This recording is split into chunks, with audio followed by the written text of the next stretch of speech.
Alors vous voilà arrivés à la dernière partie du cal. Félicitations à toutes celles qui sont arrivées jusque-là. Je vous rappelle que tous les points peuvent être modifiés. Soit vous le faites à votre sauce, soit vous me contactez pour voir un petit peu ce qu'il y a moyen de faire et je vous conseillerai et vous donnerai quelques idées pour avoir des points éventuellement plus faciles ou des points qui vous plaisent mieux. Alors, les 4 premières mailles, on les tricote simplement à l'endroit. Notre point de bordure, c'est du point mousse. Pas compliqué. J'ai pas voulu me casser la tête cette fois-ci. Donc 4 mailles à l'endroit. Et puis on va commencer le point. On va faire une maille envers, 2 mailles endroit, 2 mailles ensemble, un jeté, une maille endroit, un jeté, un surjet et 2 mailles endroit. Et on va répéter ça jusqu'à la fin du rang. Et juste avant la bordure, les 4 dernières mailles qui se feront à l'endroit, on fera une maille à l'envers. Je vais vous retrouver tout de suite pour le point numéro 2. Donc vous répétez une maille envers, 2 mailles endroit, 2 mailles ensemble, un jeté, une maille endroit, un jeté, un surjet, 2 mailles ensemble. Et vous terminez avec une maille envers et 4 mailles endroit pour la bordure. Le rang numéro 2, on va de nouveau faire nos 4 premières mailles à l'endroit. Donc une maille endroit, une maille envers, 2 mailles ensemble à l'envers, un jeté, 3 mailles endroit,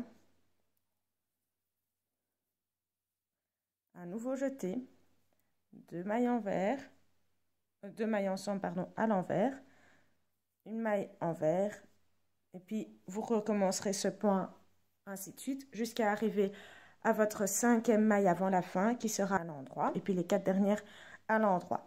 Je le refais une fois avec vous pour vous montrer un petit truc pour pouvoir vous assurer que vous avez fait le point correctement au rang précédent. Alors vous allez donc faire votre première maille à l'endroit.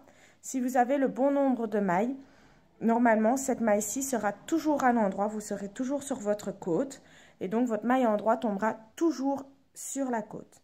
Donc, c'est déjà un premier point. Si vous avez mal fait la partie précédente, vous ne tomberez du coup avec votre maille endroit pas sur votre côte. Et puis, vous devez faire donc une maille envers et puis 2 mailles ensemble qui vont tomber juste avant le jeté. Donc, vos 2 mailles ensemble à l'envers, ce seront ces deux-ci. Vous aurez le jeté qui sera ici tout seul. Si vous êtes juste dans votre point, vous allez tomber d'office juste avant votre jeté. Vous les tricotez ensemble, vous faites votre jeté. Et puis les 3 mailles envers qui suivent, c'est votre jeté, votre maille endroit précédente et un nouveau jeté. Donc ma première maille envers doit tomber sur un jeté. La deuxième maille envers tombe sur ma maille tricotée à l'envers normalement. Et puis la troisième maille sur encore un jeté. Si vous êtes juste, si vous n'avez pas oublié votre jeté ni rien du tout, vous êtes sur votre jeté comme troisième maille. Et du coup, vos 2 mailles ensemble à l'envers qui suivent sont toutes les deux juste après le jeté. Et donc vous terminez avec une maille envers et comme vous voyez mon point est juste, donc je tombe ici sur une maille endroit. Voilà, donc vous continuez ce point jusqu'à 5 mailles de la fin. La 5e maille avant la fin est à l'envers et puis 4 mailles endroit. Je vous retrouve pour le rang numéro 3. Votre rang numéro 3, donc de nouveau on tricote nos 4 mailles à l'endroit. Ici, moi, la première est à l'envers, donc pour ma maille lisière, pour que ça donne toujours le même effet. Et puis 3 mailles à l'endroit. Moi, ma maille lisière est à l'envers, mais c'est possible que la vôtre soit à l'endroit. Hein. Alors, après ça, on va faire le point. Donc, une maille envers encore. Et puis, on va faire 2 mailles ensemble. Un jeté. 5 mailles à l'endroit.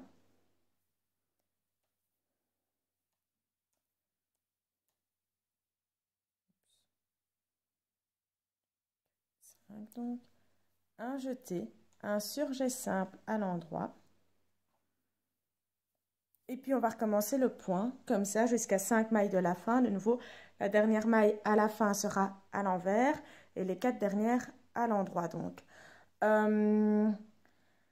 la dernière petite astuce, je vais vous le refaire une fois avec vous. Je vais vous refaire une petite astuce. Donc, vous tricotez votre maille envers. De nouveau, toutes les mailles envers sont l'une au-dessus de l'autre ici. Donc, d'office, quand vous faites cette maille envers, vous êtes d'office ici au-dessus de votre côte, parce que de l'autre côté, ça fait une côte. Donc, vous la tricotez à l'envers. Et puis, vous allez avoir vos deux mailles ici. De nouveau, elles se tricotent ensemble et elles sont juste devant le jeté précédent. Donc, si vous êtes juste au rang précédent, normalement, vous ne devriez pas avoir de souci avec ça. Donc, vous voyez, j'ai le jeté directement ici. Et puis, donc, on fait un jeté. Et puis, on va tricoter donc notre jeté ici à l'endroit. Les trois mailles envers de la tantôt qui maintenant donc sont à l'endroit, vu qu'on est sur l'endroit de l'ouvrage, se tricotent à l'endroit. Et le dernier jeté ici, si vous ne l'avez pas oublié, se fait aussi à l'endroit. Et puis, vous faites votre surjet simple. Et comme je suis juste, j'ai ma maille envers ici. Alors, petite astuce, si jamais vous avez un petit souci avec vos jetés, que vous vous rendez compte quand vous avez quasiment fini votre rang, que vous avez oublié un jeté au rang précédent, eh bien, vous allez faire vos deux mailles en endroit. Je vais vous montrer, vous donner un exemple. Deux mailles en endroit. Imaginons que je n'ai pas fait mon jeté ici. Flûte, je me rends compte que je n'ai pas mon jeté, j'ai une maille tricotée ici. Eh bien, je viens rechercher ici entre les deux le fil. Je viens le passer sur mon aiguille pour pouvoir refaire un jeté.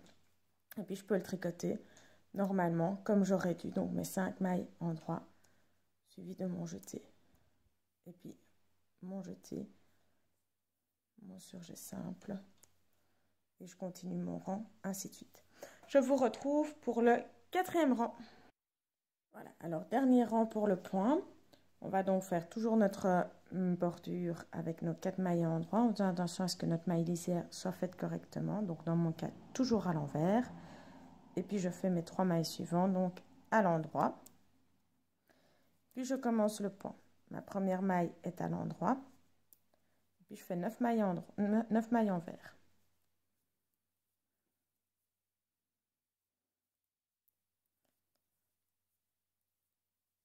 Vous allez répéter ça jusqu'à la fin de l'ouvrage, quasiment, donc jusqu'aux 5 dernières mailles. Une maille en endroit, 9 mailles envers. Vous allez terminer la 5e maille avant la fin de l'ouvrage à l'endroit. Et puis les 4 mailles de bordure qui sont à l'endroit aussi. Donc. Et puis vous allez répéter ces 4 rangs jusqu'à avoir 30 cm. Une fois arrivé à la fin de vos 30 cm, vous allez pouvoir rabattre vos mailles souplement. Et on arrive à la fin de ce cal. Ce sera donc l'occasion pour vous de découvrir ce que vous avez fait et de découvrir ce qui était le but du cal. Donc, dans le cas où vous ne savez pas comment rabattre vos mailles souplement, n'hésitez pas à aller voir là-bas dans le coin. Il y a une petite fiche qui est notée. Il y a une petite fiche notée donc sur le coin de ma vidéo qui vous indique la vidéo qui explique comment rabattre vos mailles. Vous n'hésitez pas à cliquer dessus et puis vous cliquez sur le petit lien qu'il y a dans cette vidéo et vous arriverez directement sur le rabattage des mailles qui vous permettra donc de rabattre l'ouvrage souplement. J'espère que vous avez apprécié ce cal, que vous le referez, pourquoi pas. Mes vidéos restent sur ma chaîne, donc n'hésitez pas. Et j'espère que je vous retrouverai pour mes prochains événements. Ciao, ciao!